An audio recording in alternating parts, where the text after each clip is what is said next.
咁 AI 嘅領域急速發展，喺2026年，投資者應該點樣把握機遇同埋應對風險呢？咁 AI 嘅應用快速增長，正在推動軟件、硬件同埋雲端資源嘅大量支出，咁為科技供應商咧帶嚟好大嘅機遇。但係同時間地咧，亦都引發一啲基礎建設嘅樽頸，例如滿足電力嘅需求同埋成本上升嘅憂慮。咁 AI 咧將會顛覆傳統嘅營商模式。美國同中國喺發展同埋商業化嘅路徑方面咧各有不同。亞洲因為高性能嘅半導體、記憶體同埋 AI 生產方面咧，日益成為生態系統嘅一部分。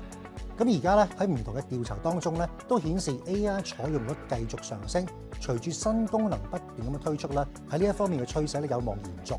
但係咧，投資者都需要了解啲非科技行業執行 AI 創新嘅時候咧，時間可能比預期中會長，因為咧管理層需要考慮各種各樣嘅需求啦，同時間亦都需要盈利支持咧去做呢個投資。並非所有 AI 模型同埋超大規模嘅運算商咧都能夠脫穎而出，投資者咧可能需要開始區分邊一啲公司更具前景，咁呢一方面咧就需要主動管理啦。咁如果大家想攞到我哋最新2026年嘅市場展望咧，歡迎瀏覽我哋嘅網頁。